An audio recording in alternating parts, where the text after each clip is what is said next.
ओम नमः शिवाय। मैं हूं एस्ट्रोलॉजर के सिन्हा और मैं अपने यूट्यूब चैनल पर आप सभी का हार्दिक स्वागत करता हूं। देखिए, डायरेक्टली बात करेंगे जो हम लोग लोकसभा चुनाव 2024 के लिए बात कर रहे थे, फेज 2 में कितनी कितनी सीटें आएंगी इसके बारे में डायरेक्टली हम लोग बात करते हैं, क्योंकि फेज 1 में मैंने पूरा बताया था कि क्या क्या चीज़ें रहेंगी। जो फेज 2 रहने वाला है उसमें किस पार्टी को कितनी सीटें मिलेंगी, और आपको पता है इसमें मैं सारी चीज़ें जैसे फेज़ 1 में बताया था उस तरीके से मैंने गणना किया हुआ है सारा। फेज़ 2 में कहाँ कहाँ पर चुनाव होंगे, तो जो मैं इलेक्शन कमीशन की वेबसाइट देख रहा हूँ उसमें 5 सीटें जो रहेंगी असम में, 5 सीटें चंडीगढ़ में, बिहार में, छत्तीसगढ़ में 3 और कर्नाटका में 14, केरला में 20, मध्य प्रदेश में 7, महाराष्ट्र में 8, मणिपुर में 1, 13 सीटें राजस्थान की होगी जिसमें चुनाव होगा, और त्रिपुरा में 1, उत्तर प्रदेश में 8, वेस्ट बंगाल में 3 और जम्मू कश्मीर में 1। टोटल मिलाकर 89 लोकसभा क्षेत्र होंगे जहां पर ये चुनाव होगा। तो समझते हैं अभी बेसिकली इस चुनाव में, क्योंकि जो दशा अंतरदशा चलेगी ये सब तो ऑलरेडी मैं बता चुका हूँ। केवल अभी के जो वीडियोस रहेंगे इसमें कितनी कितनी सीटें मिलेंगी उस पर हम लोग बात करेंगे। और सबसे बड़ी चीज़ है कि जो चुनाव होने वाले हैं इसका क्या रिजल्ट रहने वाला है, उसके लिए पूरे वीडियो को आपको देखना चाहिए, फेज़ 1 से लेकर फेज़ 2, फेज़ 3, फेज़ 4। मतलब इसी पार्ट में मैंने प्रेडिक्शन भी किया हुआ है और मेदनी का पूरा यूज़ किया गया ताकि किसी प्रकार का कोई दिक्कत ना हो। तो मेरे पास, क्योंकि मैं सामने इलेक्शन कमीशन का जो वेबसाइट है उसको मैं लगातार देख रहा हूँ, और वहाँ पर जो चुनाव होने हैं उस पूरे चीज़ को, क्योंकि सेकंड फेज़ जो रहेगा वो 26 अप्रैल को रहने वाला है, और 26 अप्रैल 2024 को अगर हम पूरा गणना करते हैं 26 अप्रैल और 89 सीटें होंगी जो कि मैं वेबसाइट पे देख पा रहा हूँ। और इसमें कृष्ण पक्ष की तृतीया तिथि रहेगी। ओवरऑल जो पंचांग रहने वाला है और ये दिन कैसा बीतेगा, कैसा रहेगा, इस चीज़ को भी मैं मेंशन करना चाहूँगा, क्योंकि चैत्र कृष्ण पक्ष शुरू हो जाएगा और चैत्र कृष्ण पक्ष की तृतीया तिथि रहेगी, द्वितीया खत्म होगी और तृतीया तिथि भी उस दिन प्रारंभ हो जाएगी। लेकिन दिन भर जो है तृतीया तिथि रहेगी। जब चुनाव होंगे 8 बजे से जो वोटिंग होगा वो 8 बजे, उस समय तृतीया तिथि चलती रहेगी। और ओवरऑल जो कंडीशन बन रहा है उसमें चंद्रमा अनुराधा नक्षत्र में 3:40 तक तो रहने वाले हैं, उसके बाद ये ज्येष्ठा नक्षत्र में जाएंगे। ओवरऑल क्या इफेक्ट पड़ने वाला इसको हम देखते हैं। तो मैं अपने कैलकुलेशन शीट को ओपन कर लेता हूँ और कैलकुलेशन पूरा यहाँ पर किया गया है, ऐसा नहीं कि रफली बोलना, एक एक क्षेत्र का कैलकुलेशन किया गया है और कैलकुलेशन करने के बाद ही मैं ये आपको बता रहा हूँ। तो फेज़ 2 की स्टार्ट करते हैं कि कितनी कितनी सीटें आएंगी। सबसे पहले अगर हम आसाम की बात करते हैं तो आसाम में 5 सीटों पर चुनाव होगा। टोटल आपको पता है कि असम में 14 सीटें हैं। फर्स्ट फेज़ में 5 और सेकेंड फेज़ में भी 5 होगा। तो सेकेंड फेज़ में भी सेम चीज़ें दिख रही है कि 4 सीटें जो रहेंगी 5 में वो एनडीए गठबंधन को मिलेगा और इंडी गठबंधन को 1 मिलेगा। इसके अलावा अगर हम बिहार की बात करते हैं तो बिहार में टोटल मिलाकर 40 लोकसभा सीट होती है, जिसमें से पहले फेज़ में 4 हुआ था और सेकेंड फेज़ में 5 जगह पर चुनाव होने वाले हैं। तो इसमें 3 सीटें एनडीए गठबंधन और इंडी गठबंधन को 1 सीटें मिलते हुए दिखाई दे रहा है। छत्तीसगढ़ की बात किया जाए तो छत्तीसगढ़ में मैंने कैलकुलेशन किया है 11 जो लोकसभा चुनाव है, जिसमें से पहले फेज़ में तो 1 सीट पर हुआ था और सेकेंड फेज़ में 3 सीटों पर चुनाव होंगे। तो इसमें एनडीए को 1 और इंडिया गठबंधन को थोड़ा बढ़त मिलता हुआ दिखाई दे रहा है।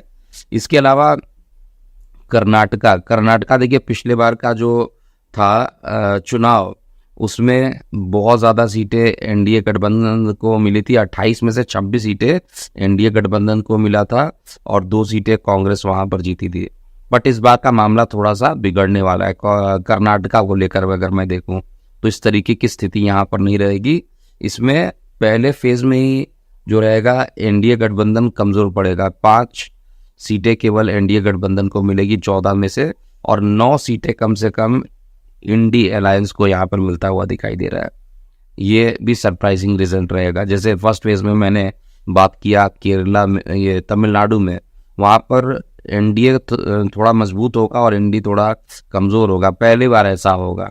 लेकिन जो फेज़ 2 में है वो झटका देने वाले हैं कर्नाटका के जो रिज़ल्ट आएंगे।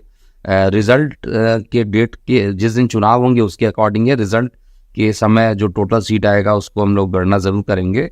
इसके अलावा केरला की 20 सीटें, जो कि केरला में ऑलरेडी इंडी अलायंस काफ़ी मजबूत है, बट वहाँ पर भी 1 सीटें एनडीए को मिलते हुए दिख रही है, और 19 सीटें जो रहेगी केरला का एक ही फेज़ में चुनाव होने वाला है, उसमें 19 सीटें इंडी गठबंधन को मिलेगा। मध्य प्रदेश की बात किया जाए तो मध्य प्रदेश में सेकेंड फेज़ में 29 में से 7 सीटों पर चुनाव होंगे, तो 7 के 7 सीट एनडीए गठबंधन को मिलेगा, इंडी को एक भी सीट यहाँ नहीं मिलने वाला है। फिर महाराष्ट्र की बात करते हैं। महाराष्ट्र में भी देखिए थोड़ा कांटे की टक्कर रहेगी सेकेंड फेज में भी। 48 सीट है, तो इसमें मैं देख पा रहा हूँ 4 सीटें जो रहेगी वो एनडीए और 4 सीटें जो रहेगी वो इंडिया गठबंधन के पक्ष में रहेगी। इसके बाद हम बात करते हैं मणिपुर में। मणिपुर में इंडिया गठबंधन को 1 सीट मिलेगी, जो 1 सीट पे चुनाव होगा, बाकी के क्योंकि टोटल मणिपुर में 2 सीटें हैं। इसके बाद हम बात करेंगे राजस्थान के 13 लोकसभा चुनाव में जो होंगे, तो लोकसभा चुनाव 13 लोकसभा चुनाव में 11 जो है वो एनडीए के पक्ष में रहेंगे, और 2 की संभावना है कि वो इंडी अलायंस के पक्ष में आए। इसके बाद त्रिपुरा की बात किया जाए तो त्रिपुरा का क्योंकि 2 पूरे लोकसभा क्षेत्र होते हैं, उसमें 1 सीट पर चुनाव होंगे, तो ये 1 सीट जो है टोटल मिलाकर एनडीए गठबंधन में ही आएगा। इसका उत्तर प्रदेश के सेकंड फेज में भी 8 सीटें होंगी, 10% सीटों पर चुनाव होंगे, 8, वहाँ पर 7 एनडीए को और 1 इंडी अलायंस को मिलेगा। इसके अलावा पश्चिम बंगाल में 3 सीटें रहेंगी, तो पहले फेज में ममता बनर्जी की जो पार्टी है टीएमसी, उसको 2 सीटें मिलती दिख रही है, और 1 सीटें एनडीए गठबंधन को मिलेगी। तो टोटल मिलाकर जो मैंने कैलकुलेशन किया है उसमें सेकंड फेज में भी थोड़ा सा कांटों वाला मुकाबला दिख रहा है। फर्स्ट फेज और सेकंड फेज ऐसा आ रहा है जहां पर आप ये नहीं कह सकते हैं, आप पोल क्या कहता है बाकी लोग क्या कहते हैं वो अलग बात है। जो मेरा प्रेडिक्शन है फर्स्ट और सेकंड फेज जो रहेगा वो कांटों भरा रहने वाला है। दोनों फेज जो है बड़ी थोड़ी सी कांटो नेक टू नेक फाइट होगी, वन साइडेड फाइट वाली बात कुछ भी नहीं दिखाई दे रही है स्टार्टिंग के फर्स्ट और सेकंड फेज में। हालांकि तीसरा फेज जो रहेगा वो बहुत चमत्कारिक रहेगा, और वहाँ से जाकर चीज़ें चेंज होंगी, उसको आप पार्ट 3 में देखिएगा। तो 45 सीटें जो है वो एनडीए के फेवर में आएगी, और 43 जो है वो इंडी गठबंधन को मिलेगी सेकंड फेज में। फर्स्ट फेज में नेक टू नेक है 51-51, और सेकंड फेज में 45-43। तो आप अपनी प्रतिक्रिया जो है कमेंट सेक्शन में ज़रूर लिखिएगा, और इसको मैंने बहुत रिसर्च करके मेदिनी की सहायता से बनाया है, और इसमें दोनों पार्टियों को मैंने इंक्लूड किया है, और रीजनल पार्टियों का चार्ट नहीं है, लेकिन जो मेजर पार्टी हैं उनके हिसाब से मैंने कैलकुलेशन यहाँ पर किया है। तो आप अपनी प्रतिक्रिया कमेंट सेक्शन में लिखिएगा, और एक भी जो पार्ट है आप मिस मत कीजिएगा, सारे पार्ट को देखिएगा तो आपको समझ में आएगा कि मैं क्यों बोल रहा हूँ इतनी सीटें एनडीए को आएंगी। और 7th फेज तक आपको देखना पड़ेगा चुनाव के जो यानी 7 चरण जो रहेंगे पार्ट, उन सभी पार्टों को आपको देखना चाहिए। और अपनी प्रतिक्रिया कमेंट सेक्शन में लिखिएगा कि आपको क्या लगता है कितनी होगी सीटें, और आपको क्या लगता है कहाँ पर कैलकुलेशन जो है आपके, क्योंकि आप हो सकता है पॉलिटिकल एनालिस्ट अच्छे हो, आपको लगता हो कि आप अपने क्षेत्र में है तो वहाँ पर क्या रहेगा, और फेज वाइज ही मैं बता रहा हूँ प्रेडिक्शन। तो अभी के लिए इतना ही। मैं हूँ एस्ट्रोलॉजर केएम सिन्हा। ओम नमः शिवाय।